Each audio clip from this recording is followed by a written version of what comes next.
to the 23rd ever episode of the Unsigned Manager Podcast. My name is Siji Kolawole, and each week I take a look at football's biggest headlines, stories and events from both the past and the present to really analyse the situation and take a look at what's going on.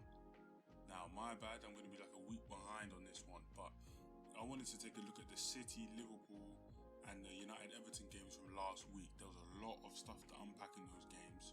Yeah, I know you've probably already seen it on Match of the Day and Match of the Day 2 on Monday Night Football, but I'm going over it. There were so many fascinating points that I couldn't skip this one, so let's get into the episode. Alright, City-Liverpool, one of the best games I've seen in a while. Off top of my dome, the people or the games that I can think of that were close were PSG Bayern. The first leg was amazing. PSG City was also great, both legs. Bayern Barcelona, but that was mostly for destruction. Arsenal Tottenham when we won 4-2 at the Emirates, that was great. But this is up there. This is up there with those. There's not many teams that can play against each other in European football and have such a collection of talent on display at once. Like, other than PSG, I'm not sure many teams can put out that many world-class players at the same time. Chelsea are obviously a very good team, but I'm not sure how many of Chelsea's players are actually world-class. I think they got a world-class manager with very good players. City and Liverpool could argue, they got the two best managers in the world, and probably with two of the best squads in the world other than PSG. It's kind of crazy. There was a bunch of stuff happening, so I'm going to break it down team by team. So let's start with Manchester City and let's start with the positives. City were very, very good. They are much better than I thought they were. The last three performances I've seen from them have all been really strong, even though it's one win, one draw, and one loss. I'm going to have to apologise to them because I said a week or two ago on the podcast that I thought Chelsea were going to suffocate them when they played them and they weren't going to be able to play out, and the opposite happened. City did that to them. Squeezed Chelsea, pressed so hard. Gabby Jesus was running around like a madman. They didn't let Chelsea play out at all. And I thought Diaz and Laporte were going to not struggle against Lukaku, but Lukaku is as physical as them, so they can't get away with that side. But no, they bossed him. They were dominant. City were great. Against PSG, they were strong the entire game, especially Rodri. Rodri is a player I feel bad for because he had to step into the shoes of someone who was so good for so long. There wasn't really anything, unless he was the greatest defensive midfielder of all time. Everyone was always going to say Fernandinho was better than him.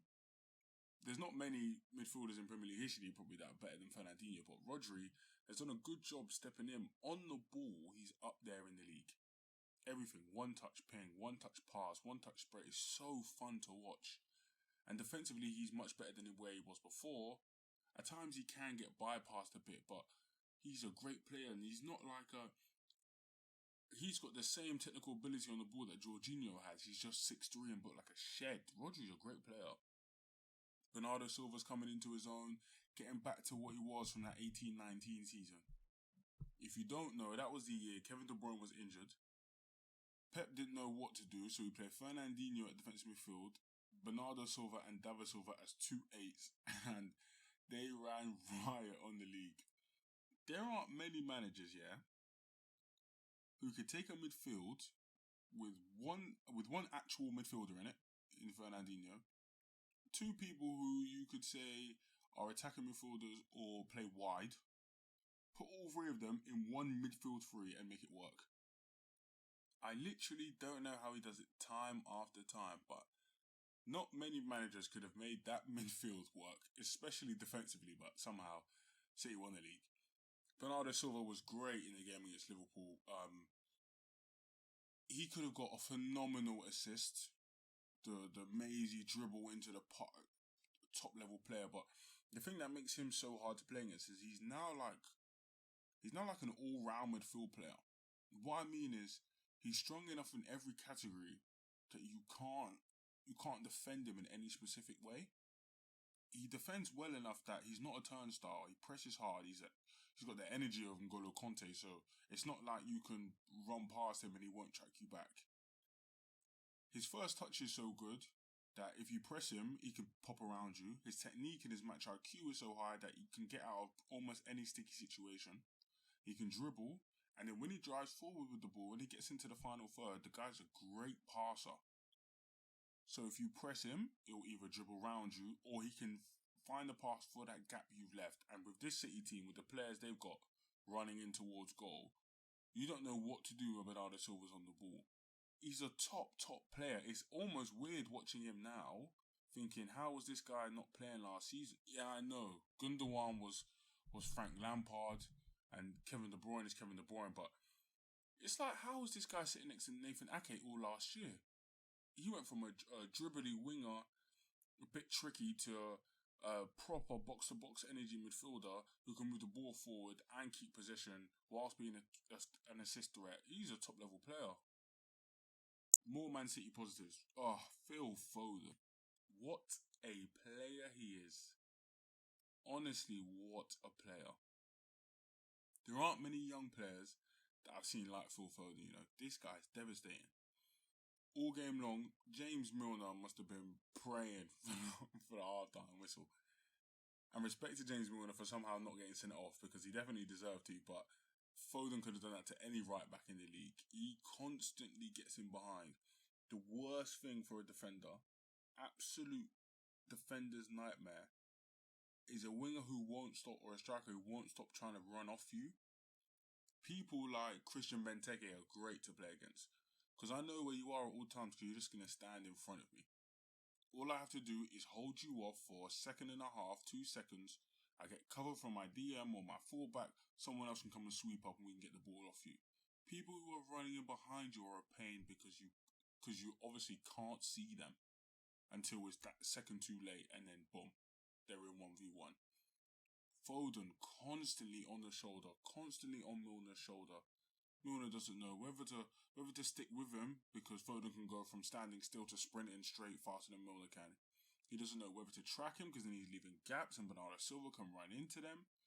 If he presses high against Foden and tries to screen him with his hands, and it doesn't matter because Foden can run round him and get to the gap in the back like he did for Ederson's pass. Oh my days. He is a serious football player. I hope his final position is as a winger and not a 10, because I actually really do prefer it when he pulls wider, because then he can call for the through ball and get him behind rather than always having to pick up the ball and finding others. And the same way, taking it back, Man City, Leroy Sané and Raheem Sterling were a great pairing because they both played on the same wing as Foot they were. And I think, especially in my Football Manager team, shout out to my Football Manager team, I try and play people on the same wing as Foot they are, because I want to make the pitch as big as possible. Riyad Mahrez is a great player. Jack Grealish is a great player. But when you play both of them at the same time, you instantly narrow the pitch because they both want to come inside. Their first touch is looking to come inside. So unless your fullbacks are constantly getting round, shout out to Carl Walker and João Cancelo, they do that, but you make your pitch tighter. Foden playing wide and playing touchline wide is James Milner's nightmare, because Milner knows he's not fast enough to make up that gap between him and Van Dijk if he has to go man-mark Foden. I really hope Foden stays wide now. He's smart enough to pick up the right positions. He knows when to come inside, when to go wide. We went mad for Kylian Mbappe. We went mad for Trent Alexander-Arnold. Then we went mad for Erling Haaland. But Foden easily belongs in that category. Maybe it's just because he plays in a team with so many people who play in similar positions that I don't think to myself, oh, Phil Foden. Because I am definitely guilty of not like paying him enough attention or not thinking about him enough. But he could go and play for any team in Europe. Any team. He could go and do that. He could be David Silva 2.0, which for me is a big, big compliment. You know how high I rate David Silva. I just love it if he played on the wing. For England and Manchester City, there are a bunch of people playing similar positions to him. So another issue compared to the players I named before, like Trent, Haaland and Mbappe, is that they will play every week for their team.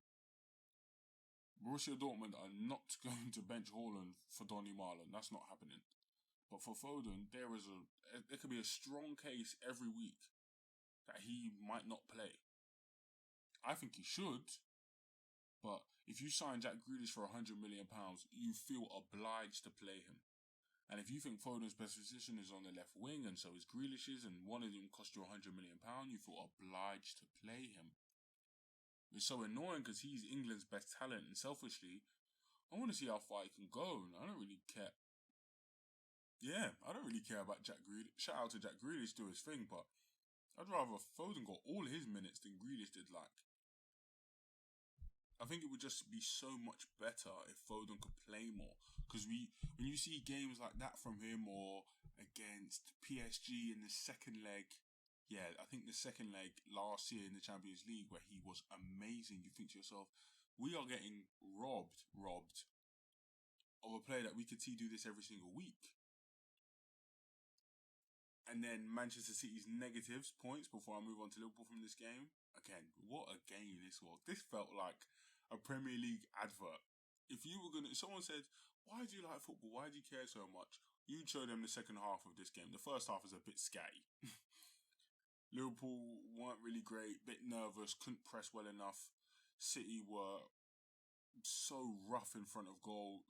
It was a bit iffy, but the second half, when both of them just said, oh, forget it, let's just go and put our lives on the line, that's when we saw two of the best teams in the country. Chelsea aside, the rest of the league must have been watching this game and thinking, how on earth are we meant to compete with this? But Man City's big problem really is ugly head again. The one I've been banging on about for months. They need a centre forward. They need a 9. They need a striker. They need a poacher. They need a finisher. They need someone. Someone that Jack Grealish and Kevin De Bruyne and Phil Foden and Mahrez and Silva and Gundogan and Sterling, everyone can focus their energy into creating chances for one person. Right now, it's just a rotating cast of chance creation, but there's not a purely destructive striker finishing those chances. Can you imagine if in this game, Harry Kane was playing for Manchester City? If you would have taken out Jack Grealish here, put Foden on the left, put Jesus on the right, and then put Kane at 9, you don't lose any creativity because Kane's up there with the best of them, most assists last season in the league. But you would have someone who could finish. Do you know how disgusting this team would be? If they had a Ruud van Nistelrooy type 9 in this team, Lord help the Prem. It's going to feel like wasted potential this season if they don't get a striker in January, but I'm thinking earlier, I haven't done a lot of looking into it, but Manchester City's level, they want an elite striker. If you're any team, who sells an elite striker in January? I can't think of many examples of a player who is elite leaving his club to go and join another one in January, because teams don't do that. You need more time to go and find a replacement. They're so much better than I thought they were, but also their ceiling is still where I thought it could be, because they don't have a 9. City could have someone, if they ended up getting Ronaldo, they could have got 30, that's pushing it maybe, they could have got 30 goals out of him in the year. And between everyone focusing on him, they could have got De Bruyne at extra 2, Grealish at extra 3, Sterling at extra 2, and they could have really run away with this league. I don't want to be too down on them because obviously they're amazing, but it just feels like I wish you could have gone the extra step for Kane, or gone the extra step for Ronaldo, or the extra step for Lukaku, and we could have seen something crazy. Thoughts on Liverpool? Move to Liverpool.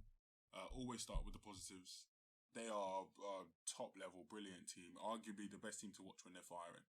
When Liverpool are on form and everyone's playing at 100% and Anfield is really loud, that team becomes something scary. Second half was scintillating because they just stopped giving City space to cut through their midfield and started getting right in their face.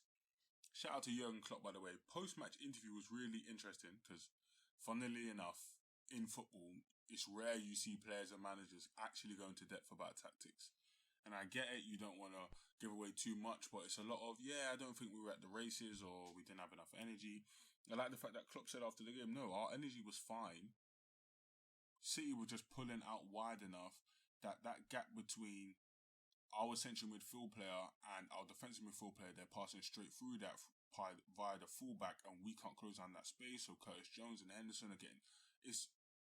You don't normally see a manager go into that much depth, which made it so much fun. Like Emma Hayes, the Chelsea ladies manager, when she did it, it went mad because everyone was like, "Oh, great, football people actually talking about football." But after the break, City couldn't get in that space. Liverpool squeezed it and closed it down. And as much as City played pretty football and Chelsea can choke the life out of a team, Liverpool are just a different level of entertaining. When all those teams are 100%, Manchester City play like death by 1,000 cuts, where you just feel powerless and you end up camped against the edge of the box and you just can't get out, and it's sad. And Chelsea are like playing against your big brother, where no matter what you do, he reads it and then he's just bigger and faster and stronger than you. But Liverpool are so precise and so fast with how they attack that you can go from competing and thinking you've got a chance to being blown away in a matter of minutes. And now it's time for me to go mad about Mohamed Salah. So if you don't like Mohamed Salah, you should turn off now. Last week I did an episode about why Manchester United fans are in love with Cristiano Ronaldo and why he will forever be the greatest to them, and he did so much. And I don't mean this in a prisoner of the moment thing or just because he's on a hot streak, but one day, and one day soon, we're going to have to talk about Salah versus Ronaldo in the Prem. Just the Prem.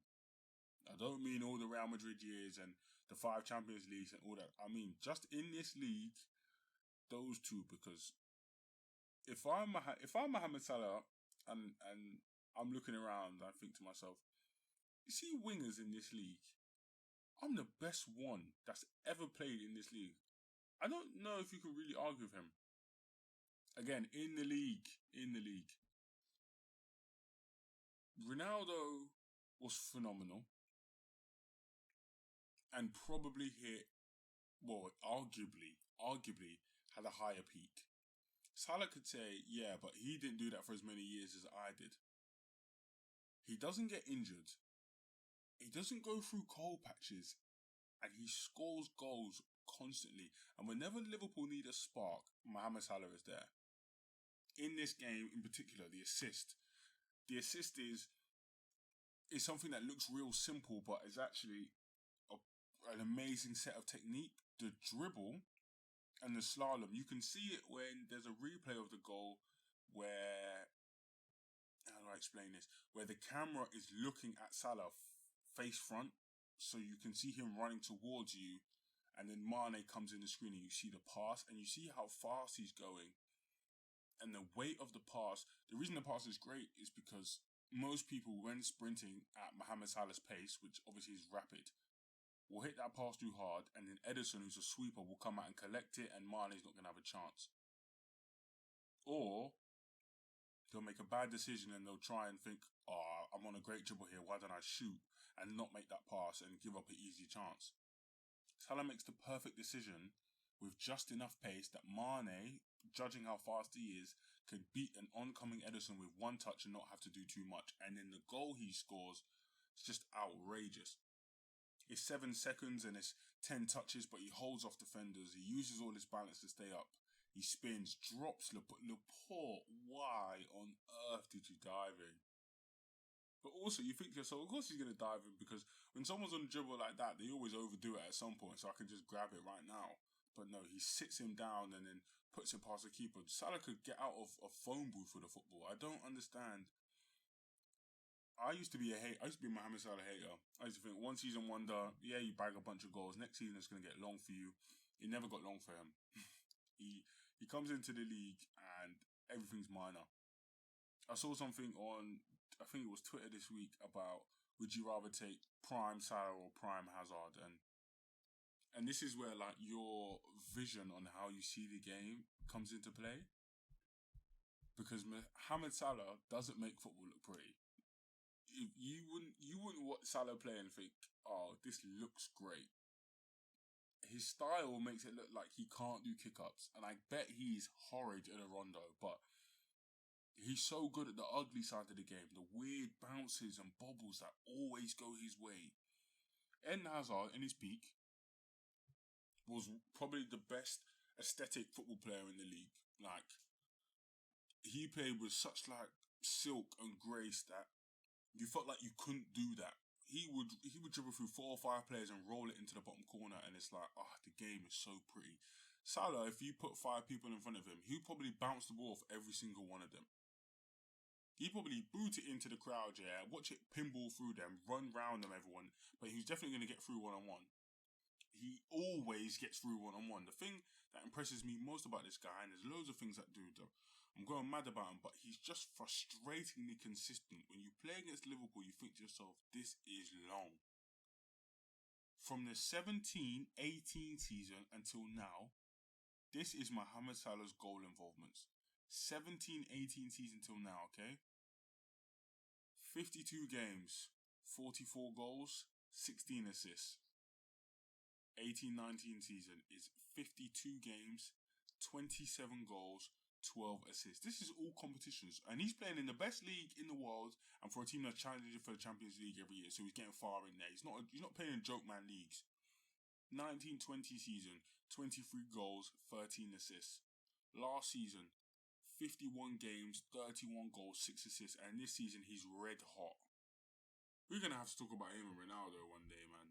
Because in my mind, for Liverpool players that I've seen, and I was a Liverpool fan when I was younger, and obviously 8, 9 years old, you're not super informed. So Steven Gerrard is a bit of a black hole in how good I think he was. But Salah's passed Suarez to me. That's gone, just off longevity. Suarez is as good, but he did it for Suarez's one season. It felt like he was in the league for 5 years. Suarez had one red hot season. Salah has had 3 or 4 of those at this point. And then Torres, long gone. He's looking at Gerrard. Gerrard's got a bit more captain-ended. He is Liverpool, but Salah's looking at Ronaldo to me. And it came out this week that apparently he wants, because obviously his contract's running down and he wants to renew, and the club want to renew him. And he said he wants between 300 and 380 a week. It's being reported. I'm not sure he said that. It's being reported. 300k to 380k. Pay it, man. Pay that man. I was a bit hesitant when I first heard, because obviously 400k roughly a week for a guy who's 29, will be turning 30 soon, who doesn't rely on his pace, but being fast is a big part of his game. It's a bit tight. But when you think 40 goals involvements a season guaranteed for someone who is constantly consistent and never injured, it's rare you can find that nowadays. There aren't many people who can give you guarantee that many goals in a season. You're looking at Salah, Lewandowski, Kane, maybe Kylian Mbappe. Obviously Messi, but he's in a different sphere of people. And then other than Mbappe, you can't actually get that much production from a wide man in Europe right now. And Liverpool haven't got a chance of getting Mbappe. If you've got one of those players, the thing I always say, remember I said about everything, especially early in the early podcast episodes, if you have a player in his prime, pay him and keep him. Don't let him go. That's Arsenal's biggest problem for years. That's why our seasons were looking long, because we'd always have a good player and then we let them go. He's the best player in the league right now, I think. He's the best player in the league right now. He's up there with the GOAT winger of all time. Just keep him. Pay him his money. Get rid of Firmino. Get rid of fringe players. What is Divock Origi doing? Alex Oxlade-Chamberlain, might be time to cut the cord. Naby Keita, might be time to cut the cord. James Milner, shout out to you. You had a great career, but you looked like you needed an oxygen tank in that game. You maybe cut the cord. Use that and pay Mohamed Salah. Pay him his bread. There's other small stuff in the game. Henderson's positioning as like the most advanced midfield player. At times, looking like he's playing next to the striker is weird, but well, I can't really be. Who cares? When Liverpool are this good, who cares, innit? So now at this point, the big 3 teams have all played each other. Let's look at the top of the table mini league. Manchester City are top with 4 points, 1 win, 1 draw. Liverpool second with 2 draws, and Chelsea bottom with a draw and a loss. we could get a real title race this year. And the quality we've just had with City and Liverpool in recent years, and you add the current European champions into that, probably the 3 best managers in the world at the same time, with a team or a collection of players that would rival anyone else. It's PSG and everyone else you're looking at. This could be a serious title race. I hope everyone stays fully fit. I don't want any asterisks. I don't want any, if Lukaku would stay fit for X amount of games, or if De Bruyne didn't break his leg, or if Sadio Mane didn't get hurt. I just want everyone there. We could have a proper fight at the top of the league. City Liverpool was a great game, great advert for the league. When Martin Tyler was commentating, he said, "Can we get 20 more minutes?" I was like, "Yes, Martin, I agree. That would be absolutely banging right now." That second half could have ended 5-5.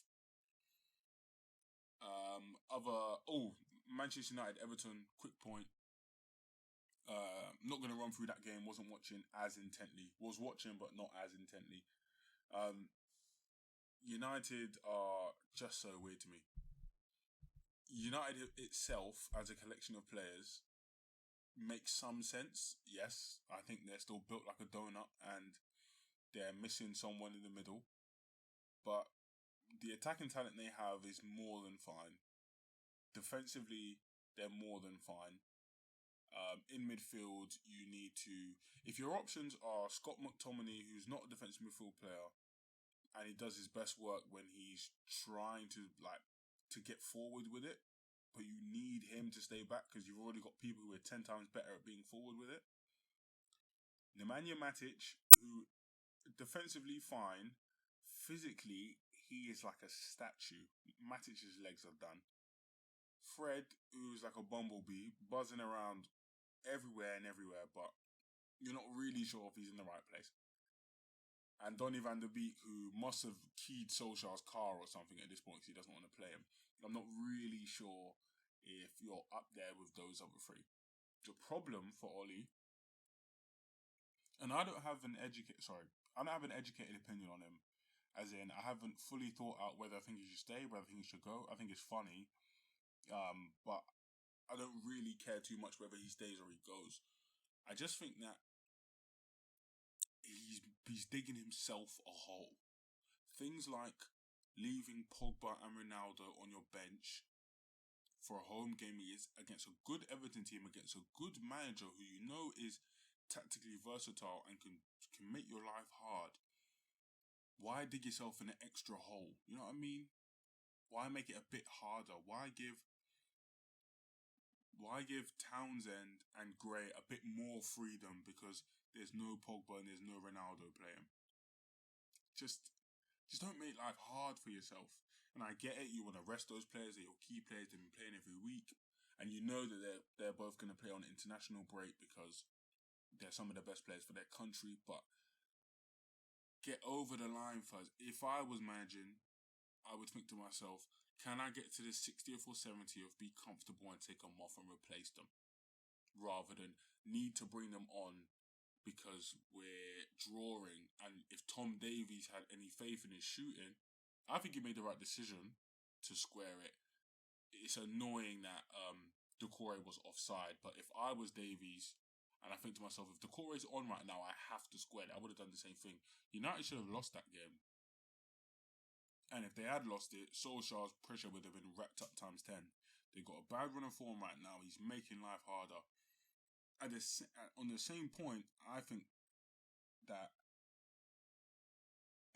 if you've ever seen The Godfather, you'll see the most important thing, or any Italian crime film, the most important thing always is never go against the family in public. And that can be a bad thing in football because people don't call out what's wrong or whatever, but I think Ferguson did Solskjaer dirty this week. That video of him coming out saying he should have started Ronaldo, you always play your best players. That's the kind of thing you just don't need if you're Solskjaer. If you're Solskjaer, you think to yourself, why didn't you just call me on the phone and tell me? And if you did do that, then you've already told the person you need to tell. You didn't need to tell Khabib. You didn't need to tell the whole world. small things like that, you think to yourself, just add pressure on him. Now he has to play Ronaldo every week. And if Ronaldo is now not liking it or not performing, because obviously he's a player with big influence, he can dictate that. Him, Bruno, Pogba, Rashford, if they're not happy, it's long for Solskjaer. Small things like the Everton game, yeah, you don't think to yourself as like such a big deal. Yeah, you drew to a competent team at home, but it just adds up the pressure. With the young boys game and the West Ham game, it just adds up the pressure, and at some point, if he slips again, it might be curtains for him. I thought Aaron Wan-Bissaka was good. I thought Aaron Wan-Bissaka was much better going for. I don't know who. Someone said this. I don't know who said this, so it's not my original thought. They said that Wan-Bissaka is great at getting forward. He's just not good when he actually gets there. That does make a lot of sense to me. Great runs, great athlete. When he gets there and he has to make that pass or he has to find that cross, it's a bit iffy. But he was great. Luke Shaw's solid. I like watching Luke Shaw. Varane just seems cultured. United have got the pieces there, but Solskjaer might not be the guy for it. And to be honest, I think it might be curtains for him by... Well, I can't put a clock on it, but depending on how their next performances go, I wouldn't be surprised if United cut the cord early this season. But we'll have to wait and see. That's all for this week. I just wanted to run through those two things real quick. I think next week I want to talk about bad boy striker from the late 90s, early 2000s. One of the nastiest strikers in the league. But who knows? Probably the way football's going right now, Antonio Rudiger's going to win the Ballon d'Or next week, and it will be all about that, something stupid. But thanks guys for the support. Thank you for all the listens, the shares. Please tell your mum, tell your barber, tell the person who gives you coffee at Starbucks, tell your neighbour, airdrop it to someone on the tube. I don't know, do whatever you want. But appreciate the support. Please follow the socials. See you guys next week. Peace.